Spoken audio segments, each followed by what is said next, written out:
good afternoon po sa inyong lahat at ito po ay in-endorse na po ni Ferdinand Marcos ang ating mga lalaban na kandidato sa 2025 na mga senador yan.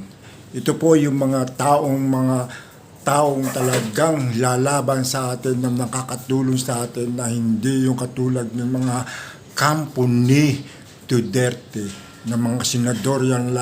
Lahat po ng mga senador ni Duterte ay puro mga pro-China. Ito po ang ating iboto ngayon, ang mga kandidatura ng ating Presidenteng Marcos na kinagagalak po natin silang makilala bilang isang senadorya. Sa kasalukuyan ngayon, sana po ay iboto po sila at sila po ang makakatulong sa ating bansa. Ito po, pinakikilala po natin ang ating mga senador, si Ben-Hur Abalos. Yan po, si Ben-Hur Abalos ay talagang naging sa palagay ko siya ay makakatulong sa atin. Lalo na ito pang isa po ang ating action star na talagang paglalaban niya ang ating Pilipinas, lalo na ang mga Caviteño. Si Ramon Bong Revilla Jr. Yan. At ang pangatlo po ay dati po siyang kasapi ng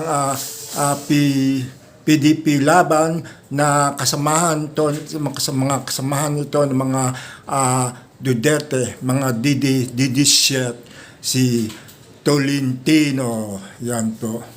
Pang-apat po ay ang kampanyera ng ating mga, siyempre pag may kampanyera, ito po ay talagang maasahan mo ito, si Pia Cayetano, yan po.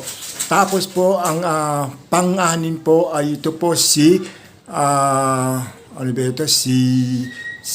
siyempre, hindi mawawala ang kanyang kapatid, pero ganun pa man, iboto pa rin natin siya kahit siya ay medyo salungat sa ating presidente na si Amy Marcos. Yan. Ito po ang isa po, ang better ng may Makati City na si Binay. Siya po ang ating pwede nating better to si Binay. Pwede natin itong talagang maasahan natin to, talagang lumalaban. Kahit sa kapatid niya talagang lumalaban sa yung mga tama, yung mga kanyang ipaglalaban natin si Binay. Ito pa ang isa siyempre, si Supremo, ang Batang Quiapo na si Lito Lapid. Yan.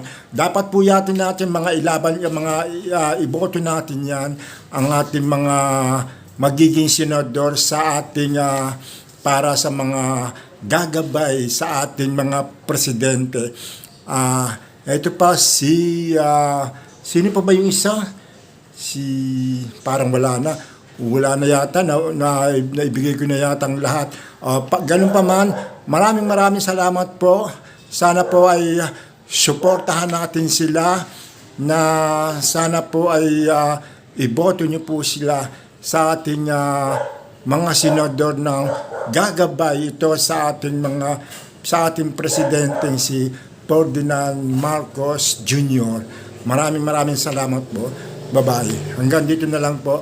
Shoutout po sa inyong lahat, lalo na sa Saudi, sa Singapore, at sa Malaysia, sa Indonesia, at sa